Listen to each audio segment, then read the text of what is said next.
মসুর ডাল দিয়ে একবার এরকম যদি রেসিপি বানিয়ে খাও, মাছ মাংস ছেড়ে দিয়ে তোমরা এরকম ডালের রেসিপি খেতে চাইবে। So hello guys, welcome to Shrabani cooking channel. আজকে আমি বানাবো মসুর ডাল আর পেঁপে দিয়ে একটা খুব সুন্দর রেসিপি। তো শেষ পর্যন্ত দেখার অনুরোধ রইল। আশা করি তোমাদেরও খুবই ভালো লাগবে। তো শেষ পর্যন্ত দেখতে থাকো। বাড়িতে থাকা মসুর ডাল আর গাছের পেঁপে দিয়ে খুব সুন্দর একটি রেসিপি তোমরাও এভাবে খুব সহজে বানিয়ে নিতে পারবে আমারই মতো। তো চলো দেখতে থাকো। তো ফার্স্টেই দেখো, কড়াইতে জল নিয়েছি আর জলের মধ্যে মসুর ডালটাকে ভালো করে ৩-৪ বার ধুয়ে আমি হাফ বাটি মসুর ডাল দিয়ে দিলাম সেদ্ধ করার জন্য। তো এরপরে দিয়ে দিলাম ডালের মধ্যে পরিমাণ মতো লবণ।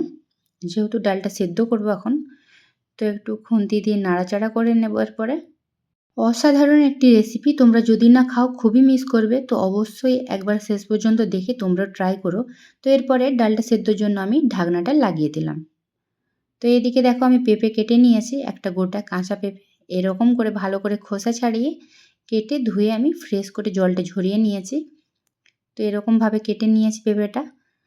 তো কিছুক্ষণ ডাল সেদ্ধ হয়ে যাওয়ার পর তো দেখাচ্ছি তোমাদের, কিছুটা এরকম ডালটা হালকা সেদ্ধ হয়ে যাওয়ার পর এরপরে আমি আবার কিছুক্ষণ নাড়াচাড়া করে কেটে রাখা পেঁপেগুলো এর মধ্যে দিয়ে দেবো। যেহেতু পেঁপে সেদ্ধ হতে বেশি টাইম লাগে না, তো ডালের সাথে দিলে এটা তাড়াতাড়ি গলে যেত, সেই কারণে একটু দেরি করে দিলাম। আর পেঁপে তোমরা সবাই জানো আমাদের শরীরের পক্ষে কত উপকারী।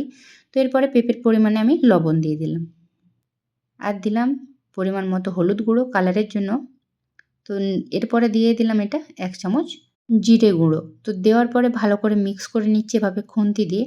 তো যেটা বললাম যে ডালটার সাথে পেঁপেটা দেবে না, কিছুটা ডালটা সেদ্ধ হয়ে যাওয়ার পর পেঁপেটা দেবে, যেহেতু এটা খুব তাড়াতাড়ি গলে যায় সেই কারণে কিছুটা দেরি করে আমি দিলাম। নাহলে একবারেই গলে যাবে, তখন খেতে খুব একটা ভালো লাগবে না। তো এরপরে আবারও মিক্স করে আমি ঢাকনা দিয়ে নিচ্ছি বেশ কিছুক্ষণের জন্য। তো চলো দেখা যাক নেক্সট। এরপর কিছুক্ষণ পর ঢাকনাটা খুলেছি, অলরেডি এখন ডালটা ভালোই সেদ্ধ হয়ে গিয়েছে। তোমাদের দেখাচ্ছি, দেখো ডালটা কতটা সেদ্ধ হয়ে গিয়েছে। আবারও আমি কিছুক্ষণ এভাবে নাড়াচাড়া করে নিচ্ছি, তোমাদের দেখাচ্ছি পেঁপেগুলো সেদ্ধ হয়েছে কত সুন্দর। তো চলো এরকম কাঁটা চামচ দিয়ে দেখাচ্ছি, একদম সেদ্ধ হয়ে গেছে সুন্দর করে, দেখতে পাচ্ছ ডাল আর পেঁপে দুটোই সেদ্ধ হয়ে গিয়েছে। তো এটা এখন আমি গ্যাসটা বন্ধ করে একটা পাত্রের মধ্যে ঢেলে রেখে দেবো। তো এরপরে আমি কড়াইতে তেল নিয়ে ভালো করে গরম করে নিলাম। তো রিফাইন অয়েল নিয়েছি, ভালো করে গরম করার পর আমি এতে দিয়ে দিলাম ৫ ফোড়ন। তো ৫ ফোড়নটা দিয়ে কিছুক্ষণ নাড়াচাড়া করে নেব, আর গ্যাসের ফ্লেম এখন আমি কমিয়ে দিয়েছি। তো এরকম ৫ ফোড়ন দেওয়ার পর এখন আমি দিয়ে দিলাম একটা শুকনো লঙ্কা আর তেজপাতা ২ টুকরো করে দিয়ে দিলাম এর মধ্যে। তো চলো কিছুক্ষণ ভেজে নিই। তো আমার এখানে হাফ তেজপাতা রয়েছে আর হাফ তেজপাতা রয়ে গেছিলো, তো আমি তাই জন্য আবার ঘুরে দিয়ে দিলাম।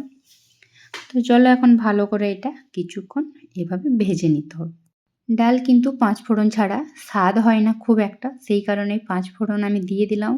তো এরপরে কিছুটা পরিমাণ আমি রসুন কুচি দিয়ে দিলাম। তো রসুনটা পেস্ট করে নিয়ে আজকে এটা আমি কুচিয়ে দিলাম। চলো রসুনটা ভালো করে এখন আবারও ভেজে নিই যতক্ষণ না কাঁচা স্মেলটা যায়। তো এইভাবে দেখো ভালো করে ভেজে নিয়েছি রসুনটা, এখন কাঁচা স্মেলটা নেই। এরপরে দিয়ে দিলাম দুটো কুচানো পেঁয়াজ। পেঁয়াজগুলোকে এখন আমি ভালো করে ভেজে নেব। এইভাবে খুন্তি দিয়ে ভালো করে নাড়াচাড়া করে ভেজে নিতে হবে পেঁয়াজটাকে। তো কিছুক্ষণ এইভাবে নাড়াচাড়া করার পর আমি আরও তাড়াতাড়ি সেদ্ধর জন্য দিয়ে দিলাম পরিমাণ মতো লবণ। তো লবণ দেওয়ার পর আবারও ভালো করে মিক্স করে নিচ্ছি। চলো কিছুক্ষণ পর তোমাদের পেঁয়াজটা এই যে ভালো করে ভেজে দেখাচ্ছি, দেখো পেঁয়াজটা এখন অনেকটাই ভাজা হয়ে গিয়েছে। তো এইভাবে ভালো করে পেঁয়াজটা ভেজে তারপরে দিয়ে দিলাম একটা গোটা টমেটো কুচি। তো বড় সাইজের টমেটো নিয়েছিলাম, ভালো করে কুচি করে এর মধ্যে আমি অ্যাড করে দিলাম। দেওয়ার পর আবার চলো এখন টমেটো ভালো করে ভেজে নেব। তো খুন্তি দিয়ে এরকম কন্টিনিউ নাড়াচাড়া করে দেখো ভালো করে ভেজে নিয়েছি, টমেটোগুলো গলে গিয়েছে দেখতে পাচ্ছ। তো এইভাবে ভালো করে ভেজে নিয়ে দিয়ে দিলাম আবার পরিমাণ মতো হলুদ গুঁড়ো আর দিলাম গুঁড়ো লঙ্কা ১ চামচ। তো একটু ঝাল ঝাল লাগবে, তাহলে ভালো লাগবে। তো আবার গুঁড়ো মশলা দেওয়ার পর আমি ভেজে নিচ্ছি ভালো করে। তো এইভাবে তোমরাও ভেজে নেবে, সুন্দর করে মশলাটা রেডি করতে হবে। বেশ কিছুক্ষণ পর দেখো ভালো করে ভেজে নিয়েছে, একদম টমেটো পেঁয়াজ রসুন টোটালি কমপ্লিট।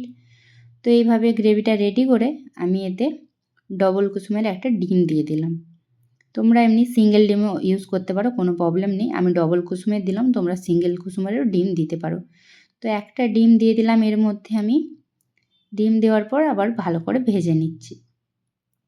কতটা টেস্টি লাগবে তোমরা বুঝতেও পারছো না, সেই জন্য বলছি অবশ্যই বানিয়ে দেখো, খেয়ে দেখো। আশা করি আমার মতো তোমাদেরও খুবই লোভনীয় লাগবে। তো এভাবে ডিমটাকে ভালো করে ভেজে নিয়ে সেদ্ধ করে রাখা ডাল আর পেঁপে আমি এর মধ্যে এখন দিয়ে দিলাম। তো দেওয়ার পর আবারও এখন মিক্স করে নেব ভালো করে। আর তোমাদের এটা মিক্স করতে করতে বলে দিই আর একটা কথা, আমি যেহেতু ডবল কুসুমের ডিম নিয়েছি সেই জন্য কোয়ান্টিটিটা অনেকটাই বেশি ছিল। তো তোমরা অবশ্যই যদি সিঙ্গেল কুসুমের ডিম নিয়ে থাকো তো 2টো ডিম নিয়ে নেবে, তাহলে স্বাদটা আরও ভালো লাগবে। ডিমটা একটু বেশি পরিমাণে থাকলে এই রেসিপিটি অনেক সুন্দর লাগে। তো আবারও এভাবে ভালো করে বেশ কিছুক্ষণ আমি নাড়াচাড়া করে কষিয়ে নিচ্ছি ডালটা। তো এরপরে 4টে চেরা কাঁচা লঙ্কা আমি এর মধ্যে দিয়ে দিলাম। তোমরা যে যেমন পরিমাণে ঝাল খেতে চাও সেরকম ঝাল দিও। আমি যেহেতু গুঁড়ো লঙ্কা 1 চামচ দিয়েছিলাম আগেই, তো আগে থেকে দেওয়ার কারণে আমি 4টে কাঁচা লঙ্কা এখানে ব্যবহার করলাম। তোমরা বেশি বা কম পরিমাণেও দিতে পারো, যে যেমন ঝাল খেতে চাও সেরকম দিও। তো আবারও ভালো করে এটা কষিয়ে নিচ্ছি বেশ কিছুক্ষণ ধরে। তো এইভাবে তোমরাও কষিয়ে নেবে। তো বেশ কিছুক্ষণ এভাবে কষিয়ে নেওয়ার পর আমি এতে কিছুটা পরিমাণ জল অ্যাড করলাম। জলটা দিয়ে আবারও ভালো করে ফুটিয়ে নেব, সেই কারণে জলটা দিলাম। ভালো করে কষিয়ে তারপরেই জল দেবে, না হলে কিন্তু টেস্ট এত সুস্বাদু হবে না। তো আবারও বলে দিই, ভালো করে কষিয়ে তারপরে জল অ্যাড করবে। তো আবারও জল দেওয়ার পর বেশ কিছুক্ষণ ধরে এভাবে মিক্স করে নিলাম। তো চলো তোমাদের কিছুক্ষণ পর আবারও দেখাচ্ছি।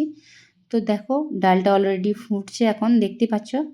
তো এখন আবার ভালো করে একটু মিক্স করে নিলাম ফুটে যাওয়ার পর। তো এরপরে আমি ওপর থেকে কিছুটা ধনেপাতা কুচি দিয়ে দেব। তো এইভাবে তোমরা খুব সহজে ডালের রেসিপি রেডি করে নিতে পারো। মাছ মাংস ছেড়ে দিয়ে আশা করি তোমরাও আমার মতো এটাই খেতে চাইবে। তো রেসিপিটি কেমন লাগলো অবশ্যই কমেন্টে জানিও, ভালো লাগলে লাইক কমেন্ট অ্যান্ড শেয়ার করে দিও। এরপর গ্যাসটা অফ করে আমি নামিয়ে নিলাম। একদম গরম গরম ডাল আর পেঁপে দিয়ে রেসিপি আমার রেডি। তো বাচ্চা থেকে বড় সবাই খেতে পারবে একটা সুন্দর রেসিপি। তোমরাও খুব সহজে বানিয়ে নিও।